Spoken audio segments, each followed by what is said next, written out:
navio à deriva em algum lugar do oceano sem tripulação. A última vez que alguém o viu foi há mais de 50 anos. Sua história lembra do Holandês Voador, uma embarcação que está fadada a navegar para sempre e trazer desastres para quem quer que a veja no mar, pelo menos é o que diz a lenda. Ao contrário do Holandês Voador, o SS Baikimo foi definitivamente real, construído para uma empresa alemã em Hamburgo e começou como um cargueiro comum. Ele comercializava suprimentos entre Hamburgo e a Suécia no Mar Báltico a partir de 1917 e tinha um forte motor a vapor e um casco feito de alambique. Alguns anos depois, tornou-se propriedade britânica. Então, na década de 1920, uma empresa canadense o comprou por cerca de $18 mil, uma quantia enorme na época. A nova proprietária, a Hudson's Bay Company, usou o navio ativamente por vários anos e o enviava com frequência em viagens de seu porto de origem na Escócia para a Sibéria, o Alasca, o Yukon e os territórios do Noroeste. Também passou pelo Canal do Panamá e até mesmo pelo de Suez, com peles para venda a bordo. Às vezes, transportava passageiros. A embarcação havia completado 9 viagens bem-sucedidas antes que essa maré de boa sorte chegasse ao fim. A partir da década de 1930, o SS Baikimo teve problemas com gelo e tempestades. Quando ficou preso no gelo pela primeira vez, em outubro de 1931, parte da tripulação conseguiu escapar para o Alasca. 15 dos 22 marinheiros decidiram ficar com a embarcação e tentar salvá-la. Eles tinham a bordo peles e outras cargas valiosas no valor de cerca de $58 mil. A empresa lhes enviou suprimentos para sobreviver ao inverno. Eles montaram um acampamento perto do navio com escotilhas, lonas e outros materiais e descarregaram a carga. No final de novembro, uma nevasca atingiu a área e parecia ter levado a embarcação. A plataforma de gelo sobreviveu, mas o SS Baikimo se soltou. Alguns dos membros da tripulação tinham certeza de que ele havia afundado, mas logo depois ouviram que um dos moradores locais havia avistado o navio a cerca de 70 quilômetros de distância do acampamento. A tripulação seguiu com suas vidas e ele começou sua jornada como uma embarcação fugitiva. As pessoas a avistavam uma vez por ano, mais ou menos até 1969, quando foi vista principalmente na costa do Alasca. Um homem que estava indo para Nome com seu trenó puxado por cães, garimpeiros, exploradores e caçadores de tesouros afirmaram ter visto o SS Baikimo.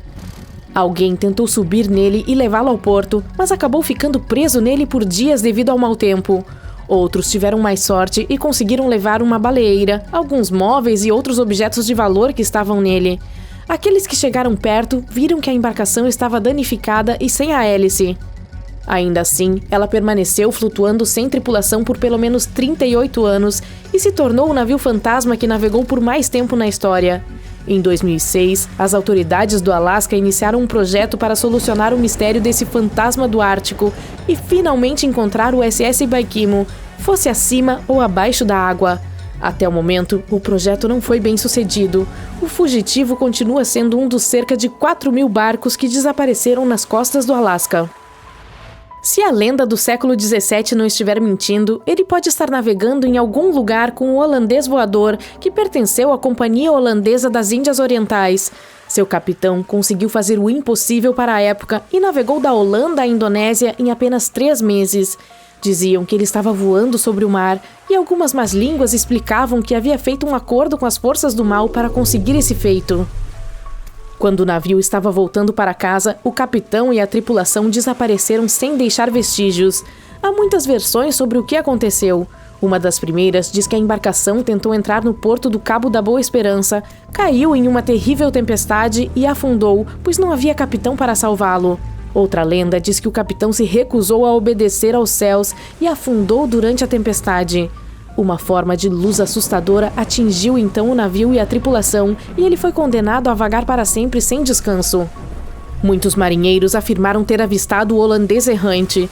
O Duque de York, que viria a se tornar rei da Inglaterra, mencionou tê-lo visto em águas australianas. Um homem que o viu primeiro caiu do topo do mastro após avistá-lo e não sobreviveu. Houve mais encontros com esse navio lendário até a metade do século XX. Embarcações quase colidiam com o holandês voador quando este aparecia do nada. Os cientistas têm uma explicação mais lógica para o mistério: Fata Morgana. Não confundir com Hakuna Matata. Quando você está no mar em um dia quente e o ar está todo ondulado, a sensação é a mesma de quando se olha para a estrada em um dia escaldante de verão. Isso se deve a algo chamado refração atmosférica. Ao passar por diferentes camadas de ar com diferentes temperaturas e densidades, a luz se curva e se torce. Às vezes, sob certas condições, essa curvatura pode criar ilusões de ótica realmente bizarras sobre o oceano, como o avistamento do holandês voador. O fenômeno Fata Morgana pode fazer com que objetos distantes pareçam distorcidos, esticados ou até mesmo erguidos acima do horizonte. Assim, você pode ver um navio distante, mas, devido à forma como a luz está se curvando, ele parecerá estar flutuando acima da água ou até mesmo desaparecendo e reaparecendo. Esse efeito é mais comumente visto em regiões polares, especialmente sobre grandes camadas de gelo que têm uma temperatura baixa uniforme. Mas você pode presenciar em qualquer lugar, até mesmo em desertos e sobre lagos em dias quentes. As primeiras histórias sobre navios fantasmas remontam à antiga mitologia grega e romana. Uma das mais famosas é sobre o Mary Celeste. Esse bergantim viajava de Nova York para Gênova e estava totalmente abastecido com provisões, mas não tinha tripulação quando foi descoberto no Oceano Atlântico em 1872. Os pertences pessoais da tripulação também estavam lá, completamente intactos. O último registro em seu diário de bordo foi feito 10 dias antes. Ainda não sabemos o que aconteceu com a tripulação, e a embarcação inspirou muitas histórias e lendas assustadoras. O Lady Lovebond foi outra escuna lendária que se acredita ter naufragado na costa de Kent em meados do século XVIII. A história conta que o capitão Simon Reed tinha acabado de se casar e levou a noiva a bordo para um cruzeiro comemorativo, apesar da superstição de que isso poderia trazer má sorte. Eles estavam a caminho de Portugal quando o primeiro imediato, que também estava apaixonado pela nova esposa do capitão, enlouqueceu de ciúmes, atacou outro membro da tripulação, assumiu o controle do leme e dirigiu a escuna diretamente para as temidas Goodwin Sands. Ninguém a bordo sobreviveu e disse que o barco reaparece como fantasma a cada 50 anos. Atualmente, muitas embarcações são abandonadas e transformadas em fantasmas intencionalmente. Há milhares flutuando em rios, lagos, canais e águas costeiras dos Estados Unidos. Algumas pessoas as perdem em tempestades e outras condições climáticas extremas. Outras têm de abandoná-las porque sua manutenção pode custar 10% do preço de compra. Além disso, a atracação pode custar vários milhares de dólares por ano. Muitos barcos são feitos de fibra de vidro, então o proprietário não pode simplesmente reciclá-los como sucata. Assim, quando querem se livrar de um, geralmente o amarram em uma doca e fogem, deixando-no flutuando longe da costa ou tentam afundá-lo.